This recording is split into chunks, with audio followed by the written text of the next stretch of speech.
नमस्कार दोस्तों, आज हम बात करेंगे दुनिया के सबसे बड़े धार्मिक समागम कुंभ मेले के बारे में। कुंभ मेला सिर्फ एक मेला नहीं है, बल्कि यह आस्था, सांस्कृतिक और मानवता का एक अद्भुत संगम है। कुंभ मेला हिंदू धर्म का एक महत्वपूर्ण त्योहार है जो हर 12 साल में एक बार अलग अलग स्थानों पर आयोजित किया जाता है। इन स्थानों को कुंभ के 4 धाम कहा जाता है: प्रयागराज, हरिद्वार, नासिक और उज्जैन। खगोल गणनाओं के अनुसार यह मेला मकर संक्रांति के दिन प्रारंभ होता है, जब सूर्य और चंद्रमा वृषभ राशि और बृहस्पति मेष राशि में प्रवेश करते हैं। मकर संक्रांति के होने वाले इस योग को कुंभ स्नान योग कहते हैं और इस दिन को विशेष मंगलकारी माना जाता है, क्योंकि ऐसा माना जाता है कि इस दिन पृथ्वी से उच्च लोकों के द्वार इस दिन खुलते हैं और इस प्रकार इस दिन स्नान करने से आत्माओं को उच्च लोकों की प्राप्ति सहजता से मिल जाती है। यहाँ स्नान करना साक्षात स्वर्ग दर्शन माना जाता है। इसका हिंदू धर्म में बहुत अधिक महत्व है। कुंभ का शब्दार्थिक अर्थ घड़ा, सुराही,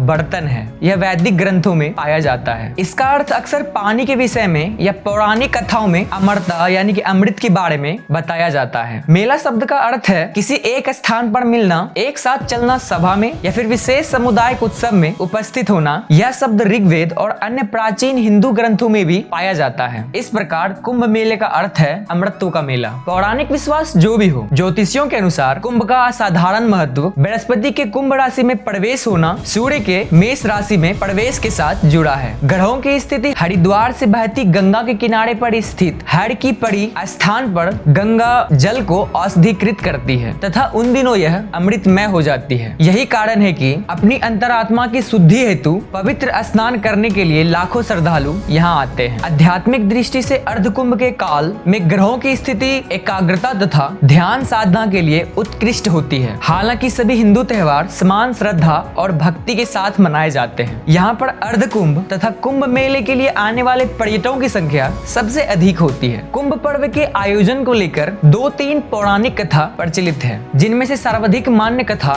देव दानवों द्वारा समुद्र मंथन से प्राप्त अमृत कलश को लेकर है। इस कथा के अनुसार महर्षि दुर्वासा के श्राप के कारण जब इंद्र और अन्य देवता कमजोर हो गए थे तो दैत्यों ने देवताओं पर आक्रमण कर उन्हें परास्त कर दिया। तब सब देवता मिलकर भगवान विष्णु के पास गए और उन्होंने सारा वृतांत सुनाया। तब भगवान विष्णु ने दैत्यों के साथ मिलकर क्षीर सागर में मंथन करके अमृत निकालने की सलाह दी। भगवान विष्णु के ऐसा कहने पर संपूर्ण देवता दैत्यों के साथ मिलकर अमृत निकालने के यत्न में लग गए। अमृत कुंभ के निकलते ही देवताओं के इशारे से इंद्रपुत्र जयंत अमृत कलश को लेकर आकाश में उड़ गए। उसके बाद दैत्य गुरु शुक्राचार्य के आदेश अनुसार दैत्यों ने अमृत को वापस लेने के लिए जयंत का पीछा किया और घोर परिश्रम के बाद उन्होंने बीच रास्ते में ही जयंत को पकड़ा। तत्पश्चात अमृत कलश पर अधिकार जमाने के लिए दैत्य और देवताओं में 12 दिन तक अविराम युद्ध होता रहा। इस परस्पर मारकाट के दौरान पृथ्वी के 4 स्थान जो कि प्रयागराज,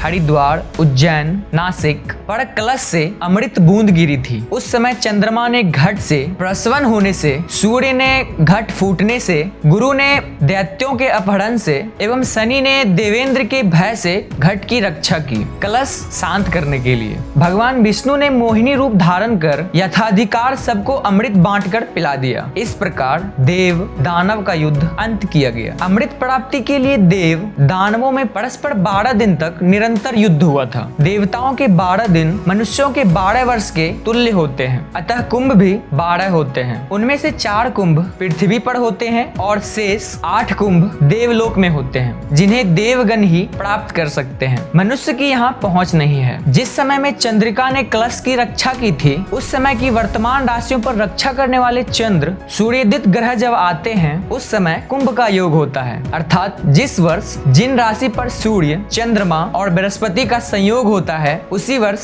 उसी राशि के योग में जहाँ जहाँ अमृत की बूंद गिरी थी वहाँ वहाँ कुंभ पर्व होता है। अगर इस वीडियो से आपको कुछ सीखने को मिली हो तो हमारे चैनल को सब्सक्राइब जरूर करें। मिलते हैं इसी तरह के नेक्स्ट वीडियो में किसी नेक्स्ट टॉपिक के साथ। तब तक के लिए आप अपना ख्याल रखिए। जय हिंद, जय भारत।